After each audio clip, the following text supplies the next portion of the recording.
स्वागत है आप सभी का हमारे धार्मिक चक्र म्यूजिक पर।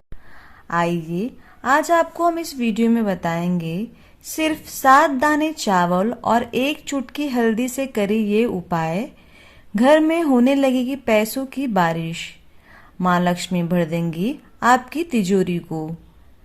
हल्दी को शुभ संकेत माना जाता है।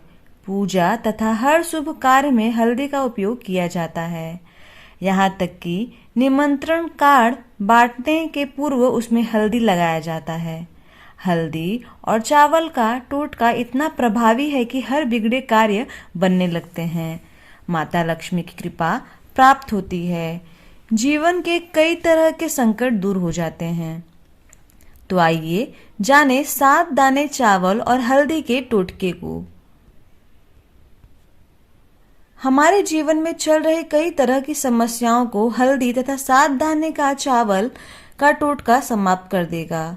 बताया गया है कि हल्दी चावल का टोटका घर में बढ़ रही अशांति को समाप्त करता है, आर्थिक समस्या दूर करता है, ग्रहों से संबंधित समस्याओं को पल भर में समाप्त कर सकता है, नकारात्मक ऊर्जा का अंत तथा अच्छे जीवन साथी की तलाश को पूरा करता है। ऐसे करें हल्दी और चावल का टोटका।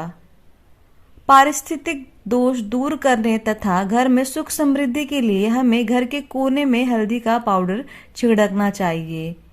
गुरुवार के दिन 7 दाने चावल तथा उसमें हल्दी मिलाकर घर में छिड़कने से सकारात्मक ऊर्जा आएंगी, साथ में माता लक्ष्मी की कृपा भी प्राप्त होती है। 1 चुटकी हल्दी नहाने के पानी में डालकर स्नान करने से जीवन में आ रही बाधाएं दूर होती है, वही मान सम्मान मिलता है और नौकरी मिलने के अवसर बढ़ जाते हैं। धन की कमी दूर करने के लिए गुरुवार के दिन हल्दी की 5 साबुत गांठ एक लाल कपड़े में लपेटकर तिजोरी या पैसा रखने वाली जगह में रखे, धन में वृद्धि होती है। माता लक्ष्मी को 7 दाने चावल बुधवार के दिन अर्पण करें, बाद में उस चावल को पीले डिब्बे में रखें। ऐसा करने से धन की समस्या समाप्त हो जाती है। तो ये रही चावल हल्दी के कुछ ऐसे उपाय जिसके करने से माँ लक्ष्मी आपके घर में धन की वर्षा